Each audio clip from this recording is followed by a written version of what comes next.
God never created anybody without putting gifts in them and resources.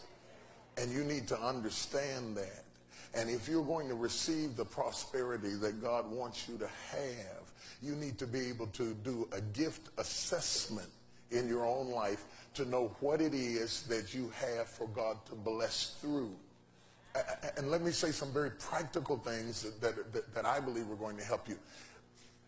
I strongly believe in business and entrepreneurial pursuits. I think it's very, very important that you be business-minded. And I believe that there's a certain portion of you that are eligible candidates to go into business for various reasons, not just for the pursuit of wealth, sometimes for the freedom to be able to have the mobility to do the things of God without being enslaved to somebody. God is very concerned that we be profitable. In fact, the very first thing that God ever said to man once he had fallen, before he had fallen, was be fruitful. You can translate be fruitful into be profitable. Be profitable. I am not talking about being rich, and there's some prerequisites because it's been so much taught that I need to say what I'm not saying before I say what I am saying. I thought, Lord, how can I make them understand? My grandmother, who lived in Mississippi, was to me a very successful person. She had a very ordinary house, and when she died, she still had the same living room suite that she had when I was a little boy. My children sat on the same couch that I sat on as a child when my father used to bring me to Mississippi, but it still looked the same. It was still in good shape. And my grandmother had profit.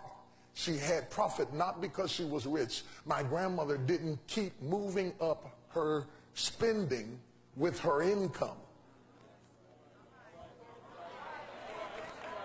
which makes a huge difference as God begins to bless you, that you don't go to the limit of what you are able to spend just because you got a raise. Oh, thank the Lord, I got a raise. Now I got to move to a bigger house. Now I got to finally get my new car. Oh, I need a new living room. And you start replacing everything. What happens is you soon max out your living expenses till you're right back where you were before, and you're just living from paycheck to paycheck. And guess what? You're enslaved again. You're just enslaved at a higher price. Instead of struggling with what you were making when you were making $20,000 a year, now you're making $62,000 a year, but you're still just as tight as you were before, because now that you're making $62,000 a year, you are spending $71,000 a year, and you're always praying, Lord, catch me up.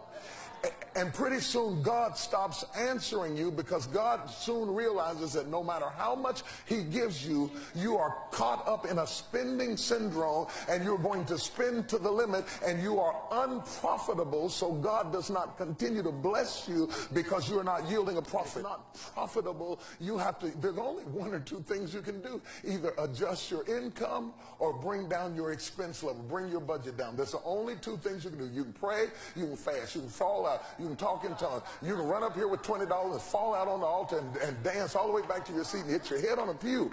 But when all things are said and done, if you don't learn how to handle money, God is not going to be able to pour into your life what needs to. And I'm telling you, can you receive that?